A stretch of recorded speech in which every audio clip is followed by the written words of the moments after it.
उनके शरीर पर जख्मों के निशान हैं। उन्हें अभी हॉस्पिटल लेके जाना पड़ेगा। काही गरज नाही।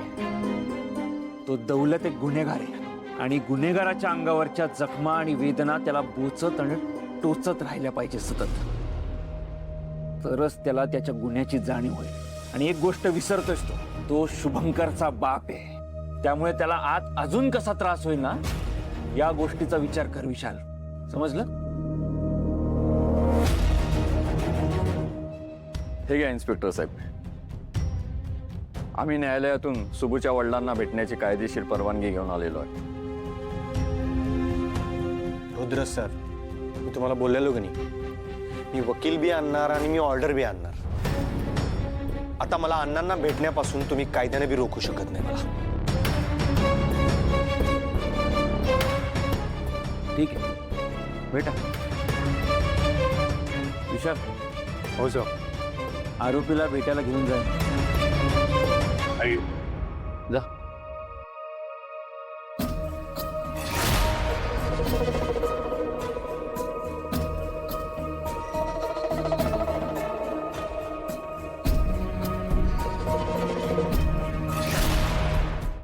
कोणाच्या पैशा अडक्याला हात नाही लावला,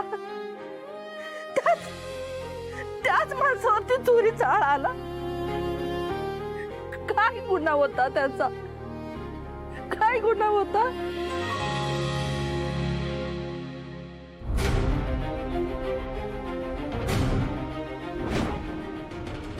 तुला माहिती आहे ना माझं तुझ्यावर किती प्रेम आहे। मग आता नको ना कसला विचार करू, हे ना जवळ। एका बाजूला अण्णा जेलमध्ये आणि दुसऱ्या बाजूला माझंही असं झालं। सर घरात हे सगळं कळलं तर माझ्यामुळे अजून एक नवीन वादळ येईल।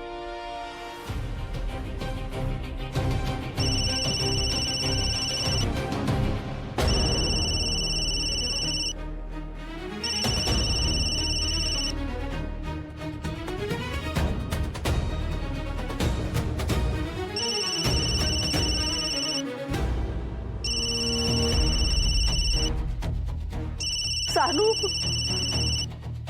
फोन वाजतोय बघ की, उचल। काही नाही, मैत्रिणीचा फोन आहे, नंतर बोलते ना त्याच्याशी।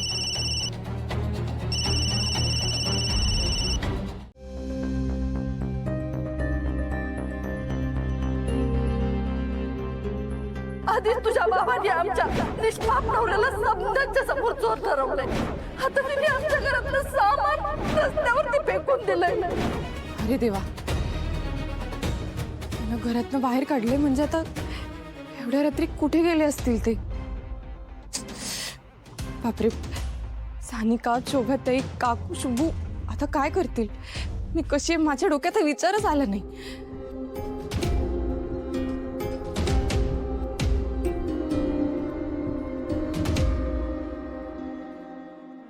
दादा, मला एक ना अर्जंट खोलीची गरज आहे, तुमच्याकडे काय आहे काय?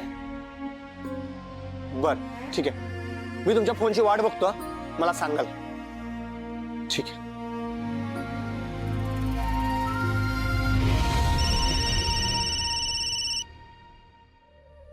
हा श्रावणी। हॅलो शुभू, अरे तुम्ही सगळे कुठे आहात?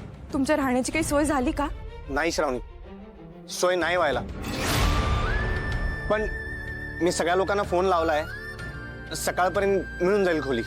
बापरे, आता आजची रात्र कुठे काढाल तुम्ही? सानिका, काकू, तू कुठे झोपाल आता? आम्हाला आजची रात्र टेम्पोमध्ये काढायला लागणार, काय पर्याय नाही अगं। शुभू, खरंच सॉरी, माझ्या बाबांमुळे तुमच्यावर आज ही वेळ आली। पण श्रावणी, तुला एक सांगू, तुझी सहानुभूती मला नको आहे।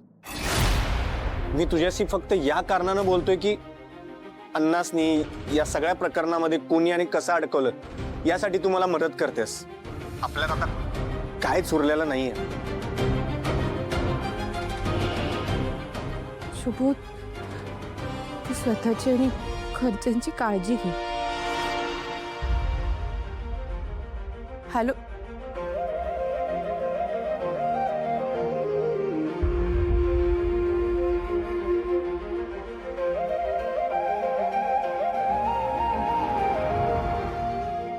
दादा, काय रूमची जुळणा झाली?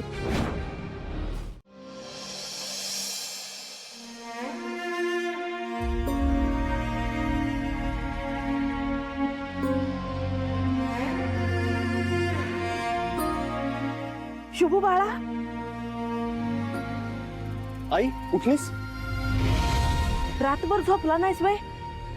डोळं बघ कसं झाल्यात, डोळ्याला डोळा बी लागलेला दिसत नाहीये. किती थकलाय रे. जरा थकल्यासारखं झालंय, पण एकदा आपलं हक्काचं घर मिळालं ना, शांत आणि सुखाची झोप घेईन. खरं आहे तुझं. एवढ्या सकाळी सकाळी फोन कुणाचा आहे? काय माहित नाही का? थांब बघतो. हॅलो, शुभू बोलतोय का? होय शुभू बोलालोय. तुम्हाला राहायला अर्जंट रूम हवी होती ना? होय रूम पाहिजे होती, पण तुम्हाला कसं काय माहित? कोणी नंबर दिलता काय?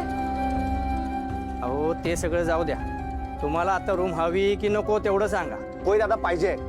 रूम कुणीकडे आहे? हे बघा, रूम छोटी आहे, अडचण होईल, पण तुम्हा सगळ्यांना ऍडजस्ट करून घ्यावं लागेल.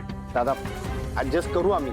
काय हक्काचं घर मिळणं लय महत्वाचं आहे, पण भाडं काय आहे? भाडं कमीच आहे, तुमच्या बजेटमध्ये बसल, आणि तुम्हाला डिपॉझिट पण द्यावं नाही लागणार. काय डिपॉझिट नाही द्यायचं? थँक्यू दादा. मला ऍड्रेस पाठवा, आम्ही येतो लगेच. वय वय पाठवतो. हा, शुभू अरे कुणाचा फोन होता? काय म्हणत होते? आपल्याला घर मिळालं, देव पावला. भाडं बी कमी आहे आणि डिपॉझिट बी नाही म्हटला. खरं आहे तुझं.